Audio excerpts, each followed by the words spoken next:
शिव शंकर हर हर महादेव। आप सभी को शिवरात्रि के पावन पर्व की अनंत शुभकामनाएं। महाशिवरात्रि के पावन अवसर पर हम सभी का मन देवों के देव महादेव की भक्ति में पूरी तरह से डूब जाना चाहता है। देवों के देव महादेव का न तो आदि है और न अंत है। और हाँ, शिव भक्तों का सबसे बड़ा पर्व महाशिवरात्रि का होता है। महाशिवरात्रि के दिन भगवान शिव की विवाह की वर्षगांठ मनाई जाती है। तो चलिए अब हम चलते हैं शिव पुराण में वर्णित महाशिवरात्रि की पावन कथा की ओर, जिसे सूत जी ने शौनकादिक सभी ऋषि मुनियों को सुनाई थी। शिव पुराण के अनुसार एक जंगल में एक भील रहता था जिसका नाम गुरुध्रुव था। उसका परिवार बहुत बड़ा था।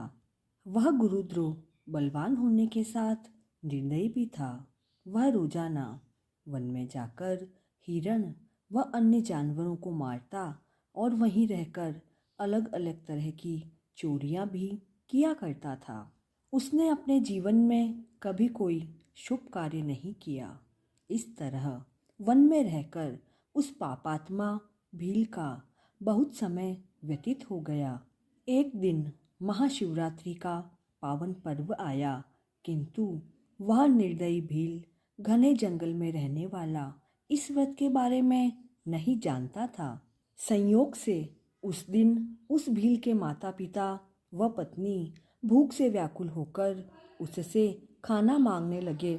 उनके बार बार भोजन मांगने पर वह भील धनुष उठाकर जंगल की तरफ चल दिया और हिरणों के शिकार के लिए पूरे जंगल में घूमता रहा।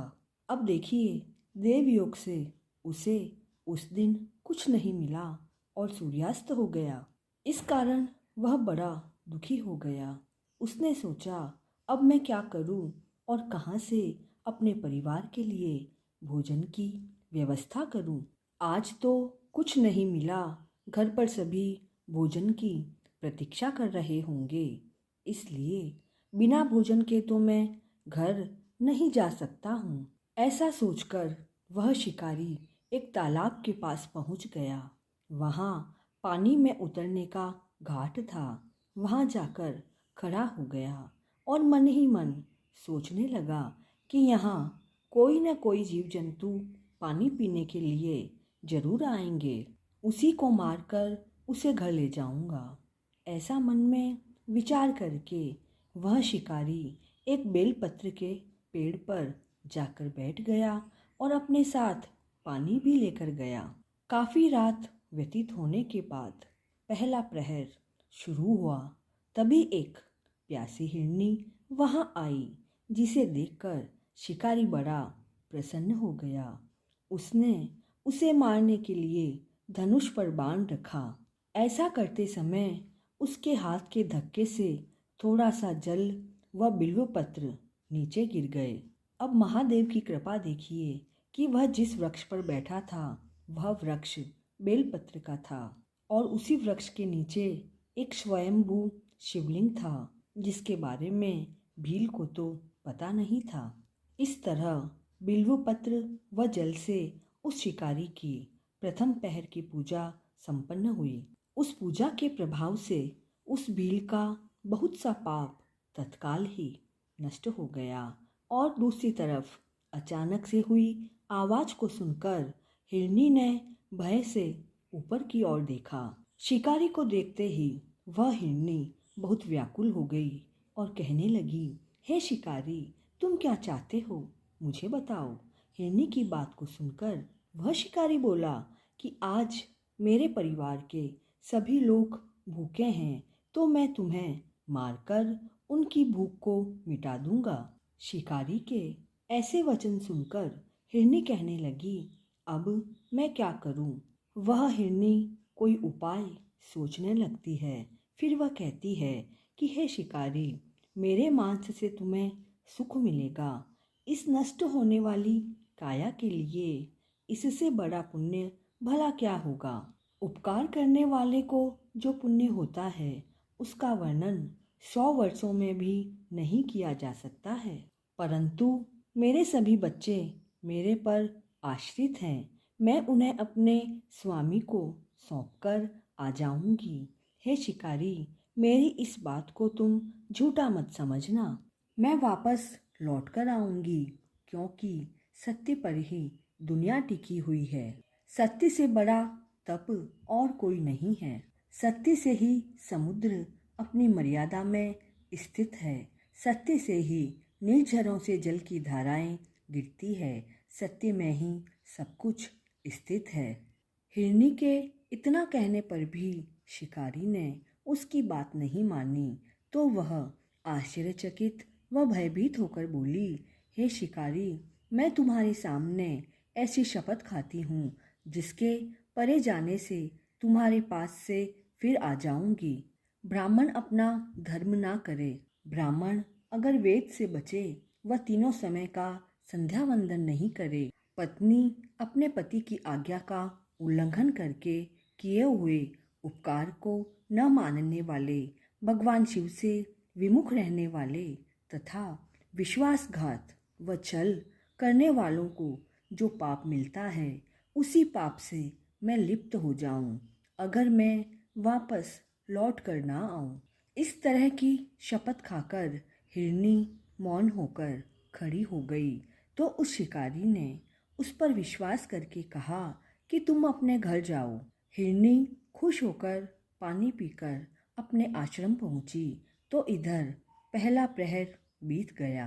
तब उस हिरनी की बहन दूसरी हिरनी, जिसको याद किया था, उसी का इंतजार करके जल पीने के लिए वह वहां आई। उसे देखकर शिकारी ने स्वयं बाण को तरकस से खींचा। ऐसा करते समय पहले जैसे ही भगवान शिव के ऊपर जल व बिल्वपत्र गिर गए। तो इस तरह उस शिकारी द्वारा महादेव की दूसरे प्रहर की पूजा पूर्ण हो गई। यह केवल अनजाने में ही हुई थी, तो शिकारी के लिए सुखदायी हो गई। हिरनी ने उसे बाण को खींचते हुए देख लिया। तब उससे पूछा, हे शिकारी, यह तुम क्या कर रहे हो? शिकारी ने पहले की तरह उत्तर दिया कि मैं मेरे परिवार का पेट भरने के लिए मैं तुझे मारूंगा। यह सुनकर हिरनी बोली, मेरा देह को धारण करना असफल हो गया लगता है, क्योंकि इस नश्वर शरीर के द्वारा जो उपकार होगा, लेकिन मेरे छोटे छोटे बच्चे घर पर हैं। मैं एक बार घर जाकर अपने स्वामी को उन्हें सौंप दूं, फिर तुम्हारे पास वापस आ जाऊंगी। यह सुनकर शिकारी बोला, मुझे तुम पर विश्वास नहीं है, मैं तो तुम्हें मारूंगा। यह सुनकर हिरनी भगवान विष्णु की शपथ खाती हुई बोली, हे शिकारी, जो मैं कहती हूँ उसे सुनो। यदि मैं लौटकर वापस न आऊं तो मेरा सारा पुण्य हार जाऊं। वचन देकर जो पलट जाता है वह अपने पुण्य को हार जाता है। जो व्यक्ति अपनी पत्नी को त्याग कर किसी और स्त्री के पास जाता है, भगवान विष्णु का भक्त होकर प्रभु शिव की निंदा करता है, ऐसे लोगों को जो पाप लगता है वह मुझे लगे यदि मैं लौटकर वापस ना आऊं। तब शिकारी ने कहा, जाओ।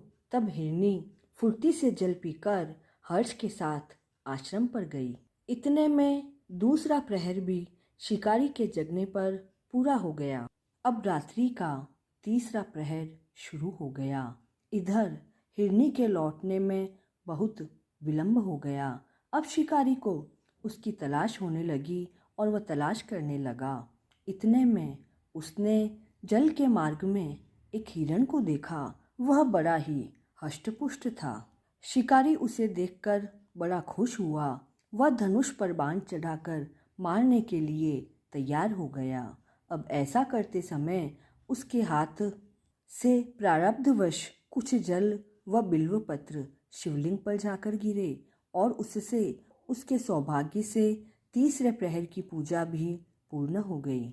इस तरह महादेव ने अपनी दया दिखाई व पत्तों की आवाज से हिरण ने शिकारी को देखा और पूछा, क्या करते हो? शिकारी ने उत्तर दिया, मैं अपने परिवार को भोजन देने के लिए तुम्हारा वध करूंगा। शिकारी की बात सुनकर हिरण बड़ा प्रसन्न हुआ और तुरंत बोला, मैं धन्य हूँ, मेरा हष्ट-पुष्ट शरीर होना सफल हुआ है, क्योंकि मेरे शरीर से आप लोगों की तृप्ति होगी। जिसका शरीर दूसरे के कार्य में नहीं आता, अर्थात परोपकार के कार्य नहीं आता, और जो शक्तिशाली होते हुए भी किसी की मदद नहीं करता, उसकी वह सामर्थ्य व्यर्थ है। परलोक में वह नरक प्राप्त करता है, परंतु एक बार मुझे जाने दो। मेरे बच्चों को उनकी माँ के हाथ में सौंपकर वह उन्हें धीरज बंधाकर यहाँ लौट आऊँगा। उसके ऐसा कहने पर शिकारी बड़ा आश्चर्यचकित हुआ। अनजाने में हुई पूजा से उसका हृदय शुद्ध हुआ और उसके सारे पाप नष्ट हो चुके थे। उसने हिरण से कहा, जो भी यहाँ आए हैं वे सब तुम्हारी तरह बातें बनाकर चले गए, किंतु वे अभी तक यहाँ वापस नहीं लौटे। हे हिरण, तुम भी इस समय संकट में हो, इसलिए झूठ बोलकर चले जाओ। फिर आज मेरा जीवन निर्वाह कैसे होगा? शिकारी की ऐसी बात को सुनकर हिरण बोला, हे शिकारी, मैं जो कुछ भी कह रहा हूँ उसे सुनो, मेरी कोई बात झूठ नहीं है। पूरा ब्रह्मांड सत्य पर टिका हुआ है। जो झूठ बोलता है उसका पुण्य उसी समय खत्म हो जाता है। फिर तुम मेरी प्रतिज्ञा सुनो। संध्या काल में मैथुन व शिवरात्रि को भोजन करने से जो पाप लगता है, झूठी गवाही देने पर, धरोहर को हड़पने पर जो पाप लगता है, वही पाप मुझे लगे। जिसके मुख से कभी शिव का नाम नहीं निकलता, जो सामर्थ्य रहते हुए दूसरों को उपकार नहीं करता, पर्व के दिन श्रीफल तोड़ता है, अभक्ष भक्षण करता है तथा शिव की पूजा किए बिना, भस्म लगाए बिना भोजन कर लेता है, इन सब का पाप मुझे लगे अगर मैं लौटकर वापस नहीं आऊं। उस हिरण की इन बातों को सुनकर शिकारी बोला, जल्दी लौटना। शिकारी के कहने पर हिरण पानी पीकर चला गया। वे सभी हिरण अपने आश्रम पर मिले। तीनों प्रतिज्ञा में बंध गए थे। तीनों आपस में एक दूसरे को अपना वृत्तांत सुना रहे थे। सत्य में बंधे होने के कारण उन्होंने सोचा कि उन्हें वहां जरूर जाना ही चाहिए। इसके बाद तीनों जाने के लिए रवाना हो गए। उस समय जेठी हिरनी अर्थात सबसे बड़ी हिरनी ने अपने स्वामी से पूछा कि आपके बिना बच्चे कैसे रहेंगे स्वामी? मैंने ही सबसे पहले प्रतिज्ञा की है, इसलिए सिर्फ मुझे ही जाना चाहिए। आप दोनों यहीं रहें। यह सुनकर छोटी हिरनी बोली, मैं तुम्हारी दासी हूँ, इसलिए आज मैं शिकारी के पास जाऊंगी, तुम यहीं रहो। यह सुनकर हिरण बोला कि मैं वहाँ जाता हूँ, तुम दोनों यहीं रहो। बच्चों की रक्षा माता से ही हो सकती है। तब हिरनी बोली, स्वामी, पति के बिना जीवन को धिक्कार है। तब सभी ने बच्चों को सांत्वना देकर उन्हें अपने पड़ोसियों को सौंप दिया और वे सब उसी स्थान पर चले जहां वह शिकारी उनकी प्रतीक्षा कर रहा था। उन तीनों को जाता हुआ देखकर उनके सभी बच्चे उनके पीछे पीछे आ गए। उन्होंने यह निश्चय किया कि जो गति हमारे माता पिता की होगी वही गति हमारी भी होगी। उन सभी को एक साथ आया हुआ देखकर शिकारी को बड़ा हर्ष हुआ। उसने धनुष पर बाण रखा तो उस समय पुनः बिल्वपत्र व जल फिर से भगवान शिव पर गिरा, तो इससे उसके चौथे प्रहर की पूजा भी पूर्ण हो गई और उसी समय उस शिकारी के सारे पाप कर्म नष्ट हो गए। इतने में ही हिरनी और हिरण बोले कि हे शिकारी, शीघ्र कृपा करके हमारे शरीर को सार्थक करो। यह सुनकर शिकारी बड़ा आश्चर्यचकित हुआ। शिव पूजा के प्रभाव से उसे ज्ञान प्राप्त हो गया। उसने सोचा, यह हिरण ज्ञानहीन पशु होने पर भी धन्य है। ज्ञानहीन होने पर भी अपने शरीर से परोपकार करना चाहते हैं, लेकिन मेरे जीवन पर धिक्कार है। मैं अनेक बुरे कार्यों से अपने परिवार का पालन कर रहा हूँ। उसने धनुष को नीचे रख दिया। वह हिरणों से कहा कि आप धन्य हो, और यह कहकर उन्हें वापस भेज दिया। अब देखिए, गुरु ध्रुव का यह हृदय परिवर्तन उसका अनजाने में किया गया शिवरात्रि का व्रत, पूरी रात का जागरण, शिवलिंग पर अनजाने में चढ़े बेलपत्र और अंत में उसके हृदय में उत्पन्न हुई करुणा और अहिंसा का भाव, यह सब देखकर देवादिदेव महादेव अत्यंत प्रसन्न हुए। वे अब और देर ना करके उसी क्षण आकाश से एक दिव्य प्रकाश उतरा और एक सुंदर पुष्प विमान आकर वहां रुका। उस विमान से भगवान शिव के दिव्य पार्षद अपने हाथों में त्रिशूल व डमरू लिए हुए उतरे। उन्होंने गुरु ध्रुव से कहा, हे निषाद राज गुरु ध्रुव, तुम धन्य हो। तुमने अनजाने में ही महाशिवरात्रि का व्रत करके भगवान शिव को प्रसन्न किया है। तुम्हारे जन्म जन्मांतर के सभी पाप नष्ट हो चुके हैं। भगवान शिव ने तुम्हें इस सत्यवादी मृग परिवार को सभी को सहदेव शिवलोक में बुलाने के लिए हमें भेजा है। यह कहकर शिवगणों ने गुरु ध्रुव व संपूर्ण मृग परिवार को सम्मान सहित पुष्पक विमान में बिठाया और वे सभी भगवान शिव के परम धाम शिवलोक को चले, जहां उन्हें मोक्ष और अनंत आनंद की प्राप्ति हुई। यह कथा सुनाते हुए सूत जी ने शौनकादिक ऋषियों से कहा, हे मुनिवरों, देखा आपने महाशिवरात्रि व्रत का प्रभाव। जब एक क्रूर शिकारी जिसने जीवन में कभी पुण्य कार्य नहीं किया, अनजाने में इस व्रत को करके उसे मोक्ष प्राप्त हो गया, तो जो भक्तजन पूरी श्रद्धा, विश्वास, भक्ति व विधि विधान से इस व्रत का अनुष्ठान करते हैं, उनके पुण्य की महिमा का वर्णन भला कौन ही कर सकता है।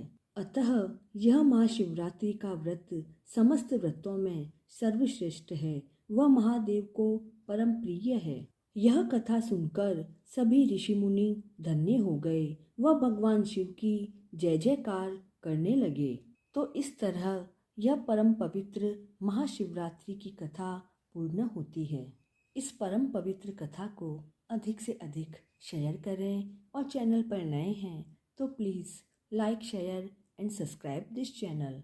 देवों के देव महादेव का आशीर्वाद हम सभी पर बना रहे, इसी मंगल कामना के साथ जय शिव शंकर।